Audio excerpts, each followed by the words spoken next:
have more compassion for yourself. Stop treating yourself with so much self-hate. Stop coming from this position that I'm a fatty, I'm hideous, I'm ugly, I need to lose weight or else I'm going to be unloved. I need to lose weight or else I'm going to be a failure. People are going to laugh at me. You are your biggest critic. And one exercise I get a lot of my clients to do when they come to me is think about how they talk to themselves. When they talk to themselves, are they coming from a supportive, encouraging mindset, or are they coming from a position of self-hate where they're telling themselves they're fat, they're telling themselves they're ugly? You got to do your exercise, fatty. Stop eating that ice cream, you fat slob.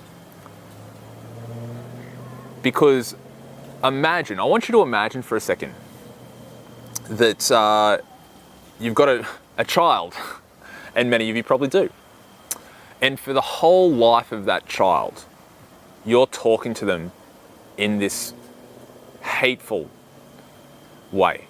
You're telling that child, stop eating that ice cream, you'll become a fatty. Oh, you're so fat. Stop, why do you sit on the couch all day? You're so fucking fat, little kid. Would you talk to someone like this? Would you talk to a friend like this? Would you talk to a child like this? And imagine this child grown up. They've been told all their life that they're fat, that they're ugly, that they're unattractive, that they'll never be loved. Do you think this child is going to be healthy? Physically? What about mentally? And an ironic twist, if they were physically healthy, would they be mentally healthy? If they were actually physically healthy, would they feel good about themselves, even if they had a six-pack? Probably not. And the reason why I'm explaining this is because if you're probably, depending on how you talk to yourself, if you come from this position of self-hate, you've probably grown up your whole life talking to yourself in this manner. If you've been talking to yourself in this manner your whole life, how are you going to feel about yourself?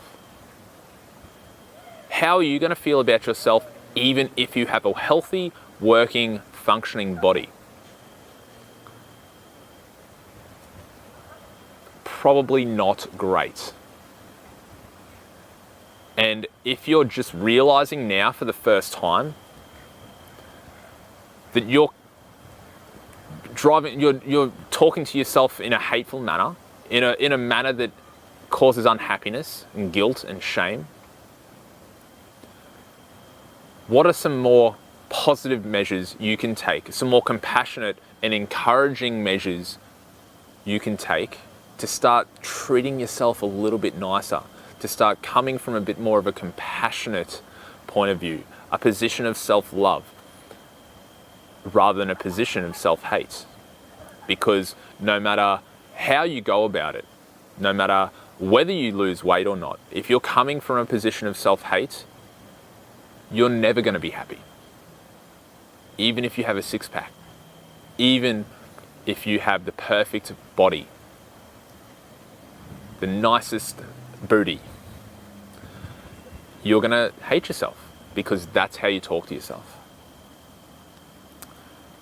And I don't want that for you. That's not a nice way to live.